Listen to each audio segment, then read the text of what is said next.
오늘 우리가 읽은 이 신명기 28장 내용은 굉장히 유명한 장입니다. 목회자들이 많이 신방 가면 많이 읽어주는 본문의 내용이기도 하고 실제로 또 성도들을 향해서 이러한 복을 많이 빌기도 하는 것입니다.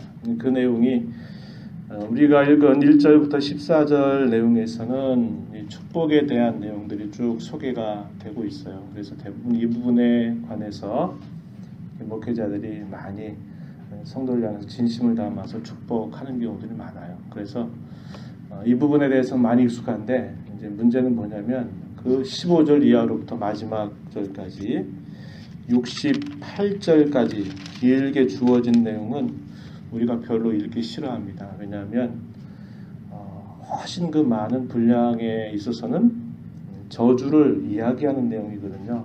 저주는 우리와 상관없다. 우리는 축복만 받으면 된다. 그래서 실제적으로 이 앞부분에 대한 내용들은 굉장히 익숙한데 뒷부분에 있어서는 별로 이렇게 관심이 없는 그런 부분이 되는 겁니다. 우리가 어떤 사람과 이렇게 계약을 체결을 하면 그 계약을 지킨다고 할 때는 서로가 주어진 어떤 혜택이 있고 그 계약을 파기해버리게 되면 어떻게 됩니까? 뭔가 그에 따른 어떤 손해를 감내해야만 되는 것이죠. 이게 어떤 계약을 성사할 때 꼭 따라오는 조항이다 이 말입니다. 그것을 서로 잘 지키고 유지할 때는 이러이러한 것들을 하겠다 이렇게 서로 약속을 하는 것이고 그것을 파기하거나 어느 한쪽에서 그것을 어겨버리게 되면 그에 따르는 손해를 감내해야만 되는 그런 것이 따라오죠. 지금 우리가 읽어가는 이 신명기 28장은 27장, 28장, 29, 30장까지 모세가 한 세 번째 설교 내용에 해당이 되는데 여기에서는 이 모압 평지에서 하나님께서 옛적에 자신들의 조상들과 선조들과 시내산에서 맺었던 그 언약의 내용을 이제 40년이 지나고 나서 이 모압 평지에서 새로운 이제 세대, 가나안을 점령할 새로운 세대들과 더불어 다시 한번 언약을 갱신하는 그들의 조상과 세웠던 그 언약이 그들 조상에게만 해당되는 것이 아니라 바로 오늘을 살고 있는 자신들에게도 그 언약의 내용이 계속되고 있음을 확증하게 되는 그런 내용이 이렇게 길게 주어지고 있는 본문입니다. 그래서 소위 모압 언약이라 부르는 그 본문의 내용을 읽고 있는 거예요. 하나님과 언약을 세우면서 하나님께서 말씀하시는 겁니다. 그 언약의 내용들을 잘 따르고 그것을 잘 이행하면 그 세상 가운데 어떤 것으로도 그들에게 복을 더해 주실 것을 한편으로는 약속하시는 것이고 그 언약의 내용을 가볍게 여기고 그것을 멀리하게 되면 세상에 온갖 저주가 쏟아 부어진다라고 하나님께서 말씀하시는 겁니다. 그래서 한편으로는 복을 약속하시고 또 한편으로는 저주를 이렇게 말씀하시는 그 핵심이 뭘까요? 그거는 하나님과 맺어진 그 언약을 자신들에게 하나님이 세워주신 그 언약인 줄 알고 그 언약을 이행하고 지키는데 가장 중요하게 그들의 마음을 쏟아야 된다라는 것을 가르쳐 주는 겁니다. 한마디로 말씀드리면 그게 뭘까요? 하나님을 섬기는 것, 그것이 우리의 전부다라는 것, 그것을 그들에게 분명하게 확증하기 위해서 한편으로는 축복을 또 약속하시고 또 한편으로는 아주 긴 저주의 내용들을 소개하고 있다라는 것입니다. 그래서 우리가 관심을 가질 건 뭐냐면 복 받는 것, 거기에 사실적 궁극적인 목적이 있는 게 아니고 또 저주를 받는다 그래서 그것 자체가 목적이 있는 것도 아니라 하는 것입니다. 하나님이 한편으로는 좋은 것을 약속하시고 또 한편으로는 하나님이 나쁜 것을 이렇게 경고하시는 그 목적은 하나님과 그 백성 사이에 맺어진 그 언약의 관계가 무엇인가를 기억하고 그것에 한평생 다하도록 매여서 살아가도록 가르치시려고 하는 하나님의 뜻이 있다 이 말입니다. 자, 그 내용을 우리가 다 읽어가야 되는데 내용이 굉장히 깁니다. 68절까지 해당이 돼요. 그래서 우리가 사실은 14절까지 좋은 부분만 읽었지만 실제적으로 15절부터 마지막 절 내용도 여러분들이 꼭 읽으시기 바랍니다. 이건 나와 상관없다 이렇게 여길 것이 아니라 하는 사실이에요. 자, 본문의 내용을 한번 보시면 이렇게 시작합니다. 28절 초두에 보면 1절에 내가 내 하나님 여호와의 말씀을 삼가 듣고 내가 오늘 내게 명령하는 그의 모든 명령을 지켜 행하면 내 하나님 여호와께서 너를 세계 모든 민족 위에 뛰어나게 하실 것이라. 자, 2절에서도 여호와의 말씀을 청종하면 이 모든 복이 내게 임하며 내게 이를 것이다. 그래서 이 모든 복의 내용이 3절부터 14절까지 길게 소개가 되고 있습니다. 강조하고 있는 표현이 뭘까요? 삼가 듣고 지켜 행하면 2절에서 청종하면 이렇게 되어 있죠. 하나님의 말씀을 듣고 따른다 이 말이죠. 하나님의 말씀을 듣고 따르게 된다면 이 모든 복이 내게 임할 것인데 무엇에 대해서 얘기하냐면 3절 이하에 성읍에서도 들에서도 또 내 몸의 자녀 내 토지의 소산 내 짐승의 새끼 광주리 떡반죽 그릇 그들이 살고 있는 모든 공간들 속에 그들이 어느 곳에 있다 하더라도 그게 다 그들에게는 뭐가 된다 그럽니까? 복이 된다 이렇게 말씀하시는 거죠. 또 여기 6절에 보세요. 들어와도 나가도 복을 받는다. 들어올 때 나올 때 그들이 어디로 행할 때 또 어느 순간이라도 항상 그것 자체도 복이 된다 이 말이죠. 자신들이 어느 땅 어느 곳을 살든지 어떤 자리에 있든지 또 어떤 순간이라든지 그것 자체가 다 복이 될 것이다 이렇게 말하는 겁니다. 또한 7절에 가서 보면 어떠한 대적들이 치려고 할지라도 그 대적들을 능히 이기게 하셔서 누구도 그들을 넘보지 못하게 하실 것을 하나님이 약속하시는 겁니다. 땅의 모든 백성들이 너희를 두려워할 것이고 또한 너희는 세상의 모든 사람들의 앞선 자가 될 것이라고 이렇게 또한 말씀해 주고 계시죠. 자, 13절 여호와께서 너를 머리가 되고 꼬리가 되지 않게 하시고 위에만 있고 아래에 있지 않게 하실 것이다. 자, 그러면서 14절에 다시 한번 결론을 짓기를 내가 오늘 너희에게 명령하는 그 말씀을 떠나 좌로 나로 치우치지 아니하고 다른 신을 따라 섬기지 아니하면 이와 같으리라. 하나님께서 이렇게 말씀하신 겁니다. 그래서 그 말씀의 골자는 계속적으로 지금 우리가 매일마다 읽어가는 본문의 내용이 바로 그런 내용들입니다. 바로 하나님의 말씀을 삼가 듣고 그 말씀을 지켜 행해라. 다른 말로 하나님의 말씀에 청종하는 자세로 살아라. 그것을 말씀하는 거죠. 그렇게 되면 그들이 어떤 공간, 어떤 때, 어떤 공간 속에 살아도 그것이 복이 될 것이다. 이렇게 말씀하는 내용입니다.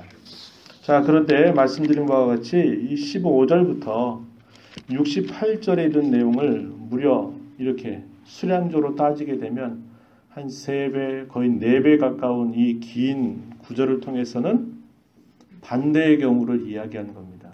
왜 축복에 관해서는 짧게 이렇게 이야기하시고 저주에 관해서는 이렇게 한 3배, 4배 가까운 정도로 길게 말씀하실까? 우리는 그 의도를 우리는 잘 생각할 수 있어야 되겠죠. 자, 정반대로 다 설정이 됩니다. 정반대로 설정이 되는데, 자, 먼저 15절 한번 봐보시죠. 내가 만일 내 하나님 여호와의 말씀을 순종하지 아니하여 내가 오늘 내게 명령하는 그의 모든 명령과 규례를 지켜 행하지 아니하면 이 모든 저주가 내게 임하며 내게 이를 것이다. 이 모든 저주가 뭘까요?